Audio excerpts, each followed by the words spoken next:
They may be small insects, but they're causing big problems. They don't discriminate between rich and poor, and they're happy in your home or even travelling in your luggage. Decades after almost being exterminated, bed bugs are back right across the country, and not just beneath the bed linen, but infesting entire buildings. So, why the sudden resurgence, and what can you do to defend yourself and your home? Jeremy Hubbard now reports. Smaller than an apple seed, resilient as a cockroach, bloodthirsty as a vampire. Bedbugs, those cringe-inducing skin drillers, are back nationwide with a vengeance. They're in Fort Worth, Texas, where earlier this month 200 people were permanently forced from this apartment building after a year-long bedbug battle. They itch and they get under your skin. The city housing authority spent $500,000 to rid the building of the pests. It didn't work. They're in Seattle, where bedbug calls to exterminators are up some 70% in the last 2 years. They want your blood, and that's just that. They want to eat. And they're in New York City, where there were nearly 11,000 bedbug complaints last year alone. About 10 years ago, we'd probably get one call, maybe a year. Now we get an average of about 10 calls a day. Where blogs track and map the latest infestations, and where there are now so many of the pests, the mayor has established a bedbug advisory committee. Put it on your skin. It's here in New York City that the bloodsuckers are making a buffet of my forearm. That bedbug is feeding. You can actually see the blood coming into it. We're doing this on purpose in Jeremy Ecker's kitchen. He'll use these newly blood-fattened bugs as bait for the latest weapon in the war on the insects. Okay. Meet Cruiser, a highly trained puggle, and his cohort, a beagle named Freedom. They're working dogs trained to pick up a scent from bedbugs like the ones we've just fed with my blood. Find a bug, get a treat. Find a bug and get fed. The dogs only eat when they find bugs. Good boy! Every day they're working. Whether or not we have work, they're working. They're work dogs. They're not pets. So they have to work to eat. Ecker is part of a growing number of bedbug-sniffing dog owners. He gets $350 a pop for every apartment and house his canines check for infestation. And they are very good at finding bugs. Ready to work? Ready to work? Researchers say a well-trained dog is more than 95% accurate at discovering even one small bedbug in a home. Cruiser came to this apartment in nearby Yonkers, New York, and sure enough... Good boy! So the alert's the scratch. You can let the dog sniff around. Sometimes they'll pace back and forth until they pick up on the scent where they want to start hitting. I couldn't believe it. A little dog like that, he knew exactly where they were. Okay. It's Nina Rinaldi's bedroom that's infested.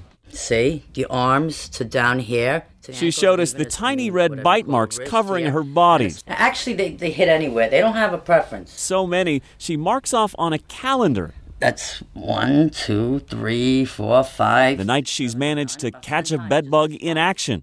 Oh, God. It was a nightmare. For Nina and the millions of other bedbug victims nationwide, the question is, why now? The insects were all but eradicated a half-century ago with the help of the pesticide DDT. But DDT has since been banned in the U.S. over health, environmental, and other fears. Well, they actually never were completely gone. They were probably in low populations in various cities. Louis Sorkin knows all about the insects. The populations were able to increase invisibly. It's not taking them long to latch on. No, you see, they stop, almost always stop right away and start feeding. The entomologist and New York's foremost authority on the creatures keeps 3,000 of them jarred up in his office for research. Full. They're actually getting more full. And here's one that hasn't fed yet. Some can live an entire year without feasting on blood. And while they're not believed to transmit disease, they do carry a stigma. That's one of the problems maybe and possibly contributing to why it came back is people just were afraid to talk about it or just didn't even want to admit it. That whole theory about being dirty and so forth just doesn't hold water at this point anymore. That's not the case. No, that is not the case. Meanwhile, at Nina's, we definitely know that the dog's smelling bed bugs along the left side of the bed. Okay, great. Jeremy hands things over to Ken and his extermination team. Bed bugs are hitchhikers. Anybody can get them at any point in time. They're using an alternative to chemical treatments or freezing the creatures. We're going to max this thing out and see how it goes. You're going to cook them. Oh, yeah. Oh, they're going to cook. These guys are essentially turning Nina's house into a dry sauna. This is one of the toughest pests that we've seen. First, plastics and anything else that can melt are removed. Then heaters and blowers are brought in and turned on. The windows covered in foil. The temperature cranked up. These are probes. We're going to go ahead and probe things throughout the apartment just to make sure that we're getting temperatures everywhere throughout.